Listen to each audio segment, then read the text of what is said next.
وہ لکھتا ہے جامع کوثر میں ہندوستان کے علماء کی تاریخ لکھتا ہے، پہنچتے پہنچتے اعلی حضرت کی تاریخ پہ پہنچے، اور یہ جملہ میرا نہیں اسی کتاب سے میں نقل کر رہا ہوں، اگر نہیں نکلا تو دوبارہ کبھی ممبر پر نہیں چڑھوں گا۔ مؤلف کا نام دیوبندی ہے لیکن محمد اکرام اس کا نام ہے۔ جامع کوثر لکھتے لکھتے لکھتے لکھتے آگے آپ پہنچ گیا احمد رضا پر۔ آپ اور آپ کے ان چینوں سے میرا یہ چیلنج ہے کہ آپ جامع کوثر نام کی کتاب دکھائیے کہ اس مصنف نے جامع کوثر نام کی کوئی کتاب لکھی ہے، آپ دکھائیے۔ آپ اسی سے اندازہ لگا سکتے ہیں کہ کتاب کا نام بھی یہ غلط پڑ رہا ہے، اسے کتاب کا نام بھی معلوم نہیں ہے، تو اس کی بات کیسے قابل قبول ہوگی؟ جسے کتاب کا نام بھی معلوم نہ ہو تو اس کی بات قابل قبول کیسے ہو سکتی ہے؟ سب سے پہلی بات تو یہ ہے، اگر انہوں نے کتاب پڑھی ہوتی تو کتاب کا اصل نام جو ہے وہ موج کوثر ہے، وہ جامع کوثر نہیں ہے۔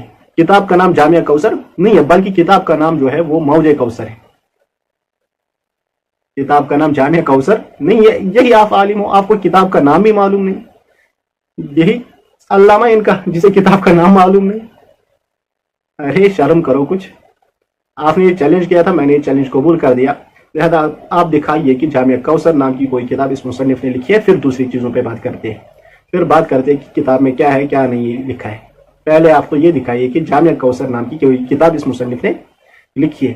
اس لیے جو آپ نے چیلنج کیا تھا کہ میں ممبر پہ نہیں چڑھوں گا، اس لیے مجھے امید ہے کہ آج کے بعد آپ ممبر پہ نہیں چڑھو گے، کیونکہ آپ کا جو دعویٰ تھا وہ غلط ہے۔